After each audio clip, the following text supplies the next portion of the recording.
Aizvadītajās brīvdienās Ogrē viesojās pieckārtais pasaules čempions enduro Aro Samuli. Ideja uzaicināt pasaules slaveno sportistu radās KTM oficiāliem dīlerim Latvijā un Eiropas čempionam enduro Artūram Robežniekam. Viņš veido enduro izlasi gaidāmajam čempionātam, tāpēc sestdien Tīnošu trasē uz testiem ieradās Latvijas labākie sportisti.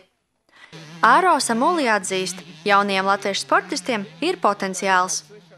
Most of all, I was happily surprised about the skills. There's a couple of riders who are looking really good when they ride. Of course, they don't have so much experience, but a little bit more training and maybe some advices for riding. I think they have good possibilities to be fast riders.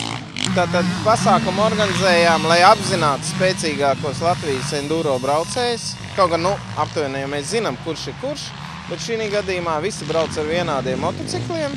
Tātad spēles noteikumi bija visiem vienādi, un te mēs arī redzējām, kas ir spēcīgākais. Pēc Artūra Robežnieka sacītā, iespēja mēroties spēkiem ar Eiropas labākajiem braucējiem ir arī vairākiem Latvijas sportistiem. Viens no labākajiem jaunākās paaudzes motosportistiem Edgars Siliņš uzskata, ka pasaules slavenu braucēju viesošanās ir papildus motivācija un nenovērtējama iespēja mācīties no čempioniem. Cik daudz tu velti laiku savai attīstībai, rezultātam? Laikam ir smieklīgi, bet treniņi sanāk ļoti rēti atbraukt. Ir pārsvarā tikai no gongas uz gongas, bet uz treniņu, labi, ja mēnesī vienreiz, divreiz. Tas ir lielākais treniņš gonka ir.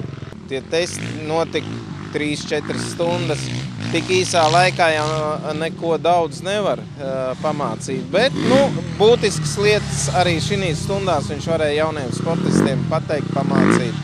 Un vēl viena ļoti svarīga lieta, viņš ir tomēr autoritāte, kuru arī uzklausa. Līdz ar Latvijas enduro izlases veidošanu šāda veida testi notiks diezgan bieži. Tajos tiksies spēcīgākie sportisti un savstarpēji cīnīsies par labākajiem rezultātiem.